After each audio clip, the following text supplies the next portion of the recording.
दोस्तों नमस्कार। मेरा वीडियो पसंद आए तो लाइक, सब्सक्राइब और शेयर जरूर करें।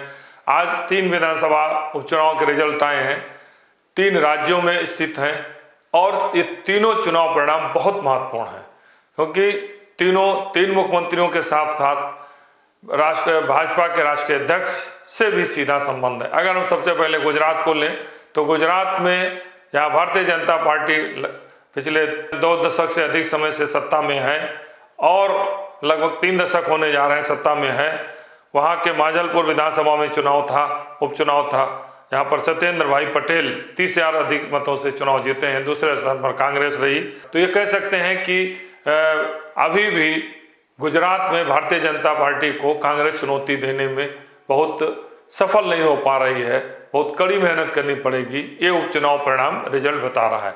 दूसरा है बिहार का उपचुनाव परिणाम सियासी दृष्टिकोण से बहुत ही महत्वपूर्ण है क्योंकि यहाँ पर नितिन नवीन जो भाजपा के राष्ट्रीय अध्यक्ष हैं, जिनके 30 वर्षों से 1995 से 2005 तक उनके पिताजी और 6 से लेकर लगातार 2026 तक जब राष्ट्रीय अध्यक्ष बने हैं, नितिन नवीन वहाँ के विधायक थे। तो ये कह सकते हैं और 16% 15-16% वहाँ कायस्थ मतदाता हैं, सेना मतदाता भी हैं।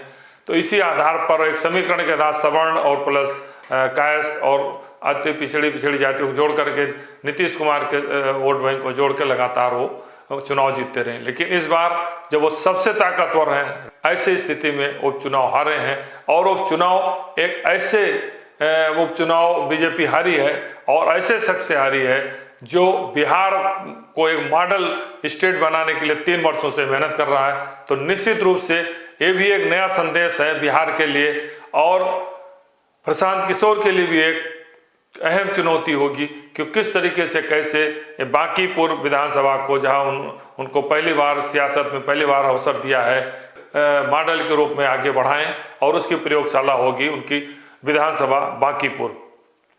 तो यही नहीं, तीसरा यह है कि वहाँ के जो मुख्यमंत्री हैं, मुख्यमंत्री सम्राट चौधरी, उनके लिए भी संदेश है। लगातार हमला कर रहे हैं प्रशांत किशोर की, अनपढ़ हैं, कम पढ़े लिखे हैं, क्रिमिनल्स हैं, 6 मर्डर किए हैं, बहुत सारे आरोप चुनाव के पहले लगाते रहे और चुनाव के बाद भी अभी भी लगातार लगाते रहे हैं।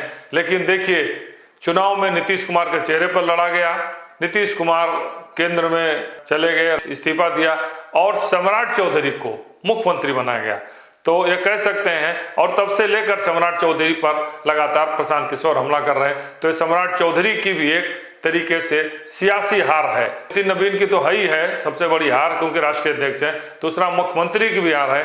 तो ये भी बहुत बड़ा सियासी संदेश है बिहार के लिए कि बिहार में अब अनपढ़ों की सत्ता और या अनपढ़ अब नेता नहीं रहेंगे, पढ़े लिखों का भी समय आया है, एक नया संदेश है। और प्रशांत किशोर निश्चित रूप से बिहार के आने वाले दिनों बिहार के सियासी भविष्य का एक बहुत बड़ा चेहरा भी होगा। तीसरा, मध्य प्रदेश, जहां मुख्यमंत्री मोहन यादव हैं, उन पर भी बहुत सारे पहली बार मुख्यमंत्री बने, बहुत सारे गंभीर आरोप लगे थे कि प्रॉपर्टी खरीदी, करोड़ों की उन्होंने जमीन ली अपने अपने रिश्तेदारों के नाम, तरह तरह के उन पर आरोप थे। ये तो अलग बात थी। दूसरा ये था नरोत्तम मिश्रा, जो एक ताकतवर मंत्री रहे पिछली सरकारों में, इस बार वो चुनाव 2023 में चुनाव हार गए थे, उनको इस बार टिकट नहीं दिया गया और टिकट दिया गया आशुतोष तिवारी को। आशुतोष तिवारी भी उपचुनाव में हार गए और यही नहीं, नरोत्तम मिश्रा के बूथ पर भी वो चुनाव हारे हैं। यहाँ पर कांग्रेस जो 2023 में जीती थी, उसके राजेंद्र भारती जीते थे। राजेंद्र भारती का इन्हीं नरोत्तम मिश्रा ने उनके एफिडेविट को लेकर चुनौती दी, उनका चुनाव निरस्त हुआ था, इसके कारण उपचुनाव हुआ। और इस बार कांग्रेस ने वहाँ पर जो है घनश्याम सिंह को टिकट दिया, जो स्थानीय राजा भी हैं माने जाते हैं, वो चुनाव 6,000 से अधिक मतों से चुनाव जीते।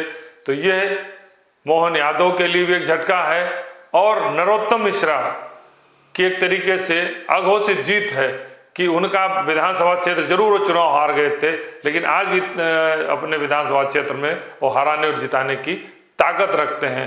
तो ये भी एक बहुत बड़ा सियासी संदेश है कि आने वाले दिनों में मध्य प्रदेश में किस तरीके से सियासी विवाद बढ़ेगा, नरोत्तम मिश्रा को लेकर क्या परसेप्शन बनेगा, लेकिन कहा जा सकता है कि मध्य प्रदेश के दतिया विधानसभा उपचुनाव में नरोत्तम मिश्रा के आंसू ने आशुतोष तिवारी को यहाँ चुनाव हराया। वहीं मोहन यादव के लिए सामने गंभीर और कड़ी चुनौती भी पैदा कर दी है। आने वाले विधानसभा चुनाव में भी कांग्रेस के लिए एक बेहतर विकल्प भी खोला है। तो हम कह सकते हैं कि देश में हुए 3 राज्यों के 3 विधानसभा उपचुनाव ने 3 अलग अलग सियासी संदेश दिए हैं। धन्यवाद।